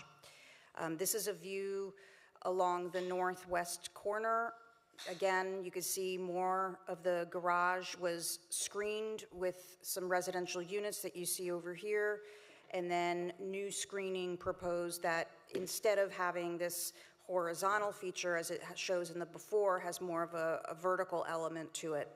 And so with that, those are some very big changes, and those were changes that the developer made during the DRC process at the suggestion of staff and after hearing feedback from others. And we think that makes it a better project and is really an improvement to the aesthetics and the screening of this garage. So with that, I'd be happy to answer any questions. Okay, very good. Commissioner Herbst, this is your district. What are your thoughts on this? So I like this project a lot. I think this is what we as a city are going to have to start looking at. We've got a lot of surface parking throughout the city, a lot of underutilized acreage, and over time, we've got two things that we can do. We can redevelop existing properties like Searstown and so forth, where we're basically just tearing things down and going vertical on those. Or we can take some of these huge parking lots that we have at some of these older developments, and we can keep some of the existing structures there, in this case the Westin, or I know there's some other properties around the city that are considering doing the same thing. So we maintain the existing uses there, but we take that underutilized parking and we're able to go vertical and create more opportunity for residential housing, which I think is critical for us. We, again, talk all the time about the influx of people coming down here, and we need to be able to accommodate them. At the end of the day, the only way we're going to keep the overall cost of housing down is by increasing supply. And so I think this is important. I like what they're doing up here. The ability to create housing in the district, especially in that uptown area where we can now bring residential up to where we are trying to develop a second business center, I think is critical for the success of the uptown business community. So very much in favor of this. Okay, anyone else have any comments or questions?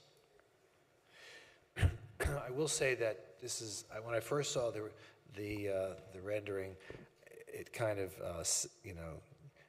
made me think a little bit more about where we were going in this area. So I think that the after picture and the revised site plan is a tremendous improvement over the original one. You took into consideration a lot more architectural features, and you tried to hide as much of the parking deck as you could, and I think that's something that works in your favor. I know we're going to see a lot of this, as the commissioner said, a lot of trying to reclaim areas that are now surface parking lots. Unfortunately, it blocks the Westin Hotel. There's really no attempt to integrate this building with the Westin architecture. It's just going to change the whole corner there, but that's your choice. You own the property, so. But hopefully this comes out okay, and I support the project, and I appreciate the efforts you made to improve it from the first rendition.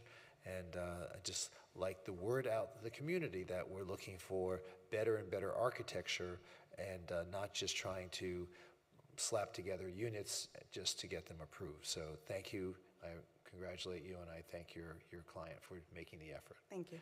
Anyone else have any comments? The effort. Thank you. Anyone else have any comments? There being none, do I hear a motion to close public hearing? So moved. Second. Been moved and seconded. Please call the roll. Commissioner Sturman? Commissioner Herbst? Yes. Commissioner Glassman? Yes. Vice Mayor Beasley Pittman? Yes. Mayor Trentalis? Yes, and public hearing is now closed on PH3. Would someone like to introduce the ordinance? Introduced. The ordinance has been introduced. Please call the roll. In ordinance amending section 47-1.6.b of the City of Fort Lauderdale, Florida Unified Land Development Regulations through the revision of the official zoning map of the City of Fort Lauderdale and Schedule A revised compilation attached thereto and by reference made a part thereof, so as to rezone from County Hotel District and County One Family District to Planned Development District, all of Tract 1, according to plat thereof, as recorded in Plat Book 102, page 25 of the Public Records of Broward County, Florida, together with a portion of the vacated canal adjacent to said Tract 1, recorded in the Official Records Book 12368, page 909 of the Public Records of Broward County, Florida, located north of East Cypress Creek Road, east of I-95, west of Dixie Highway, and south of Cypress Creek Canal, all said lands being in the City of Fort Lauderdale, Broward County, Florida. Commissioner Sturman? Yes. Commissioner Herbst? Yes. Commissioner Glassman? Yes. Vice Mayor Beasley Pittman? Yes. Mayor Trentalis? Yes, and PH3 is now approved. Congratulations. Thank you. Moving on to OFR 1. This is the first reading regarding an ordinance amending the City of Fort Lauderdale Chapter 8 Public Beaches, titled Sale, Service, and Consumption of Food and Alcoholic Beverages. We have one person who signed up to speak, Mr. Brown, but only for questions, correct? Anyone else wish to speak on OFR 1? Okay, someone like to introduce the ordinance? Mayor, would you like it introduced before we ask questions, or what's? Well, introduce and then we can talk. Okay, introduce. It's been introduced? Okay. Comments? Comments? Yes. Thank you, Mayor. Chris is already here. That's wonderful. He can Look at you, Chris. anticipate you. You are, wow, it's amazing. Just amazing. Thank you. What's that? No, you don't have to do disclosures. But if you like to disclose anything, you're welcome to. It's just. I'm not your therapist. Chris, I went through this several times. I'm just finding a lot of the writing here is unclear. It's very tricky. So let's take it from the CAM, because I'm looking at page 2 of 2 on the CAM, and I'm looking at the last paragraph.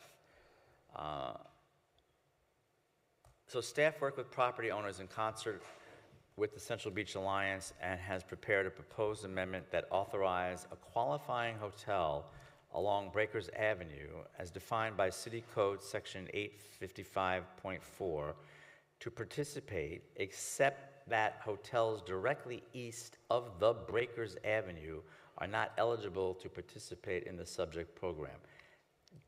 It's wordy, but I don't even know why it would be the Breakers Avenue, but it's just wordy and it's not clear. Are we talking about only Breakers Avenue? Are we talking about the east side of Breakers Avenue, or the west side of Breakers Avenue, or anything just all the way east of Breakers Avenue? And how many properties are we actually talking about that would be eligible under this ordinance to then become part of the food and beverage sales, service, and consumption on the beach? Yeah, so Commissioner, that last sentence does need to be corrected, and we'll have it corrected and also reflected differently in the second reading if this comes back for that, if you approve it tonight. So the intent of the ordinance is to allow a qualifying hotel on Breakers Avenue to participate in the food and beverage program as long as there is not already a participating hotel directly to the east of it that is on A1A. So I know the representative for the primary owner for the places on Breakers Avenue is here, and so they may be able to tell us exactly how many that they understand to be eligible if the ordinance is amended in this way. So one amendment I would ask that is made before second reading to help clarify that is the definition of Breakers Avenue, which is in the draft ordinance in the backup, to just simply state that a Breakers Avenue hotel is a hotel that is primarily along Breakers Avenue. Because if you look at Exhibit 1, page 2 of 8, under definitions, it says Breakers Avenue Hotel means any upland hotel that is principally located on the west side of Breakers Avenue with no participating upland hotel immediately to the east of Breakers Avenue and meets the definition of hotel as defined in this section. Are we talking about one hotel? Are we talking about... It could be other hotels. It's just very unclear. It's tricky language. Right. It's difficult to really understand what we're talking about. Right, and so that's why I'm suggesting the amendment to be made to just simply state that a Breakers Avenue hotel is a hotel that is primarily located on Breakers Avenue. Because there are some hotels that may be eligible to participate that are on the east side of Breakers, but don't go all the way through to A1A. So I think there was a distinction we tried to make, and we probably overworded that definition. Yeah, I would just love to know what the intent really is here. I know that it also has to have 25 or more guests, or I guess is that guest rooms? It's guest rooms. Excuse me? Guest rooms, yes. So 25 rooms or more. Okay, so that's tricky too, because if you look at the paragraph above it, it says, for guests containing sleeping room accommodations for 25 or more guests. That's per room. Right, well, that's my point here. We're back to spring break. The language is not clear, because you can have, if the intent is 25 guest rooms, that's not what's here. Yeah, so that's the intent. It says 25 guests. Right, that is the intent. So again, if we want to amend that section as well and just make that clarification to make it guest rooms and be very crystal clear about that, we can do that as well. Yes. Coming back. We definitely have to do that, because, so then if you look at also letter K on page 5 of 8, letter K says a Breakers Avenue hotel with a participating upland hotel immediately to the east is not eligible to apply for a license to sell, serve, and deliver food and alcoholic beverages on the city's public beach. What does that mean exactly, that letter K? So if there's a hotel that's primarily located on Breakers Avenue that meets the other criteria of 25 rooms or more. And there's already a hotel such as, I think maybe the W is one currently, directly to the east. That hotel on Breakers would not be eligible. It would only be eligible if it had a clear path to the beach. Okay. So that, and I understand. So I think that all this really needs to be reworked. But let me ask you this question. So, and maybe Courtney can help. I don't know how many properties we're talking about here that would be eligible if we pass this ordinance.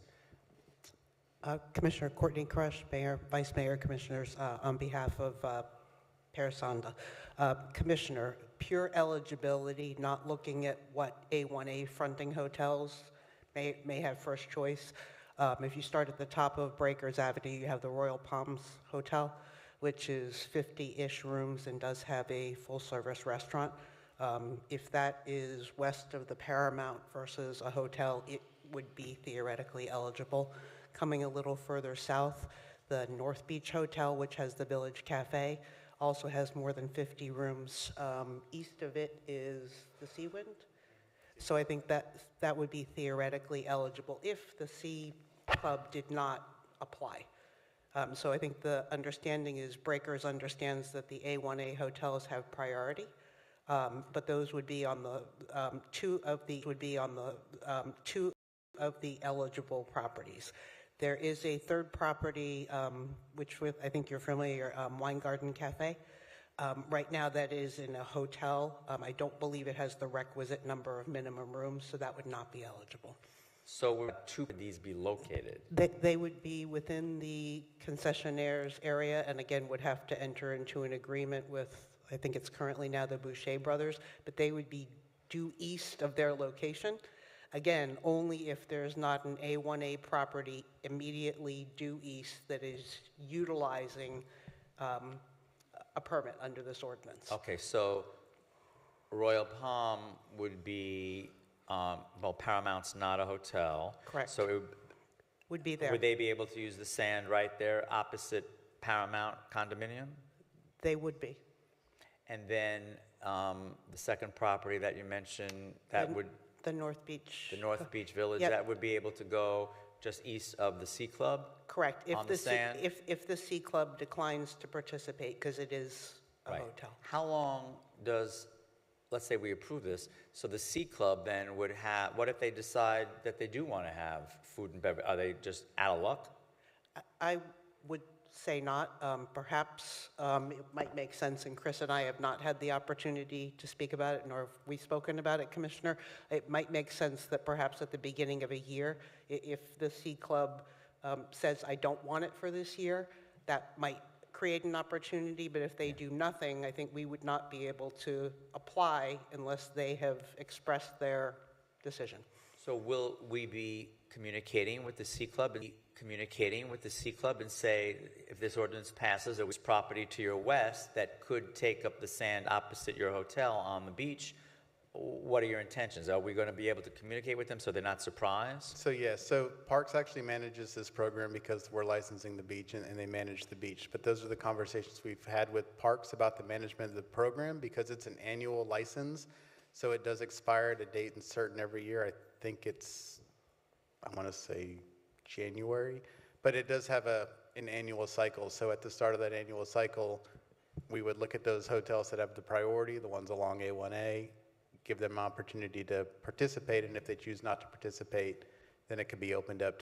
Give them an opportunity to participate, and if they choose not to participate, then it could be opened up to the prize, and they understand what we're doing. And so fees, permits, all the same price, same cost, same structure? All the same. As the hotels on A1A Correct. have been paying for this Yes. permit? Yes. Let me just see. I think that'll do it. I really appreciate. Will they also do their own kiosks as well, just like the other hotels? They could. I mean, that's part of the application process. When they come in to get licensed, they indicate whether or not they want to do something of that nature. Parks looks at the structure. A lot of them are provided by the Boucher brothers as a chair concessionaire. They also provide these small kiosks, so they're reviewed at the same time as the license application. While I'm talking about kiosks, just to mention, and I don't know if this is in the contracts that we do when we have the permits, but for instance, the Conrad has nice lettering, nice identification on their kiosk. It looks really good. I don't see any of the other hotels with that kind of signage on the kiosk. Just a thought that maybe we can talk to these other hotels. I think it looks good when you have that kind of signage so everyone knows which hotel is identified by which kiosk. Take a look at the Conrads. It looks nice, and I mean, basically matches their font, their logo on their hotel. I think that's part of the hotel's agreement with Boucher, but we can certainly convey that message that that's an aesthetic that we think works for the beach. Yeah, I think it looks much nicer than just the plain kiosk, and it gives it a little bit of a identification. Yeah. Just a thought. Okay. But I thank you for all that clarification. But I really do think that we need to rework this because it's just not clear. Yeah. So coming back for second reading, we'll clarify that it's 25 rooms, and we'll also make that clarification of the Breakers Hotel definition that it's a hotel that's primarily located on Breakers Avenue. Very simple. We just clean up all that east, west, and east of, and east of the Breakers, and it just we'll make it very needs simple. to be clean and simple. Very simple. Okay, thank you, Mayor. Clean, yeah. So one question that just to clarify it, you have a property that's to the east that declines or is not there, and the one that's to the west fills in there, and they know that it's a year-by-year basis that they're second choice. Now, the one that's to the east has first right of refusal every single year. It's year by year. Is that what it is? It's a yearly license renewal. So the next year they change their mind. The one to the west is not allowed. Right. Okay. Yep. And you actually, the commission approves all those license agreements every year. You've seen several of them. I think there might have been a couple tonight, but you've seen them kind of roll through. You'll see them year after year.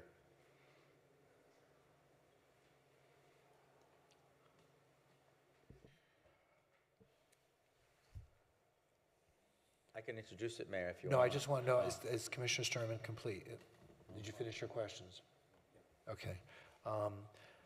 Okay, so this is an ordinance on first reading. So did you want to defer this so that those modifications are made now, or you want them to come back on second reading? I don't think we have to defer it unless the commission would like to defer it. I think it's easy. I don't know if it's to the detriment of the hotels to defer it. It's just two hotels.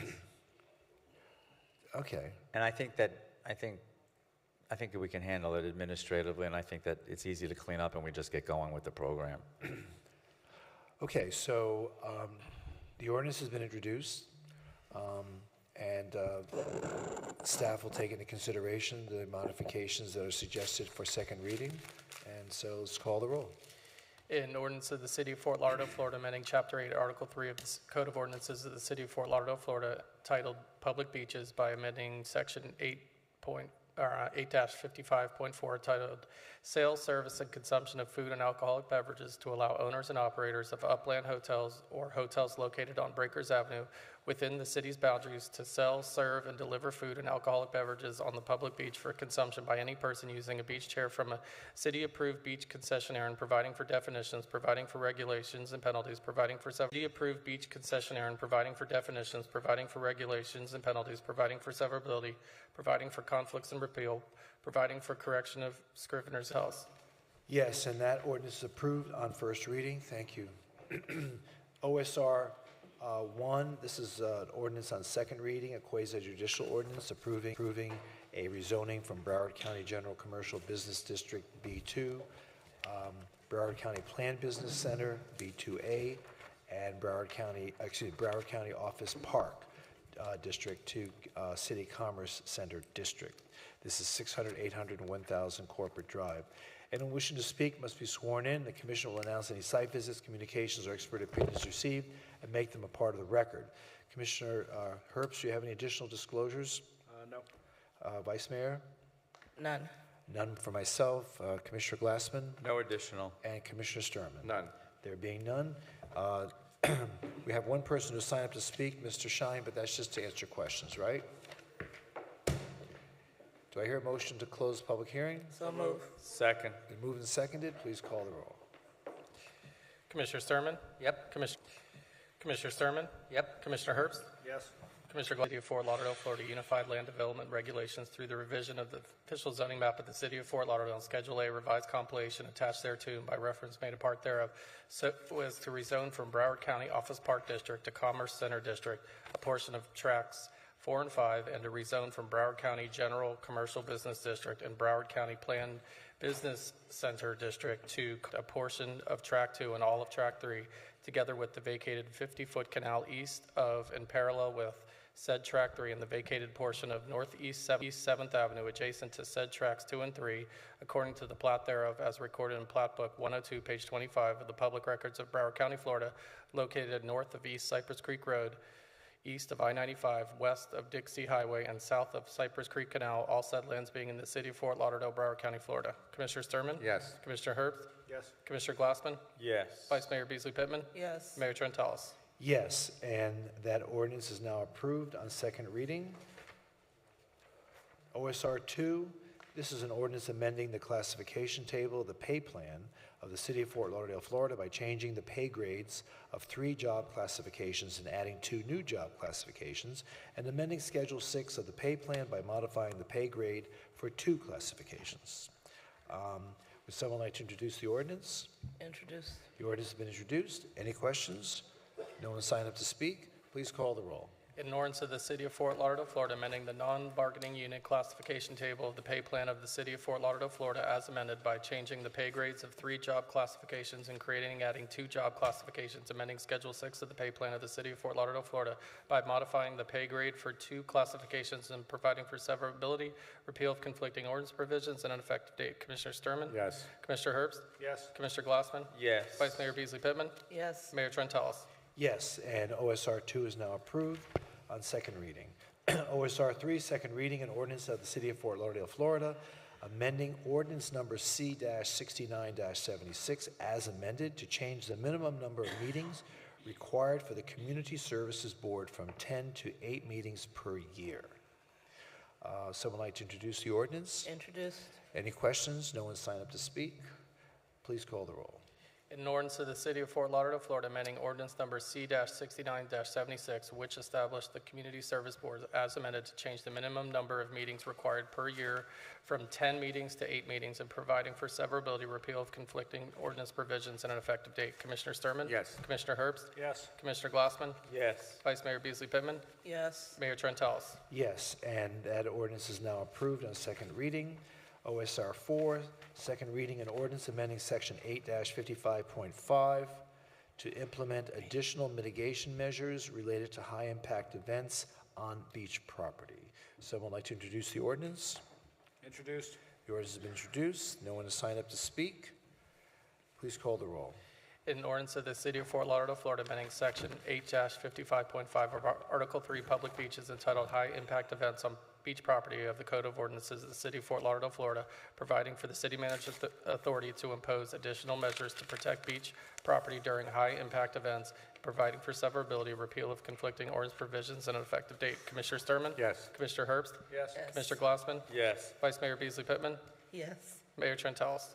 Yes, and OSR 4 is now approved on second reading. OSR 5, second reading, an ordinance amending Section 26-91A, schedule of fines to create a high-impact event on beach property parking violation. Would someone like to introduce the ordinance? Introduce. The ordinance has been introduced. No one signed up to speak. Please call the roll. In ordinance of the City of Fort Lauderdale, Florida, amending Section 26-91A of the Code of Ordinances of the City of Fort Lauderdale, Florida, entitled Schedule of Fines, to revise the schedule of fines related to parking for high-impact events on beach property in the City of Fort Lauderdale, and providing for severability, repeal of conflicting ordinance provisions, and an effective date. 5-24, entitled Temporary Signs of the Code of Ordinances of the City of Fort Lauderdale, Florida, and the removal of election-related signs. Anyone have any questions? Take them all now. There being none, no one signed up to speak. Would someone like to introduce the ordinance? Introduced. An ordinance of the City of Fort Lauderdale, Florida, amending Section 25-24 temporary signs of the Code of Ordinances of the City of Fort Lauderdale, Florida, providing for severability, repeal of conflicting ordinance provisions, codification, and correction of scrivener's errors, and an effective date. Commissioner Sturman? Yes. Commissioner Herbst? Yes. Commissioner Glassman? Yes. Vice Mayor Beasley Pittman? Yes. Mayor Trentalis? Yes, and that ordinance is now approved on second reading. Madam City Manager, elect, do you have any further business for the City Commission? So I just noticed that Daphne did send an update on the vacation rentals, and it should be in your inboxes. Other than that, nothing else to report. Okay, Mr. City Attorney, you have already read into the record the closed-door session for next meeting. Is there Yes, the anything only other further? thing I had, as you recall, you discussed the code of conduct applicable to you as the city commission. I'm going to draft something and send it to you all, and then you would mark it up and return it to me, and I'll bring it back with. Okay, By all right. putting out a consensus. Okay? That's all. Okay, great. Okay, there be no further business of this commission. This meeting is now concluded. I told you, Warren.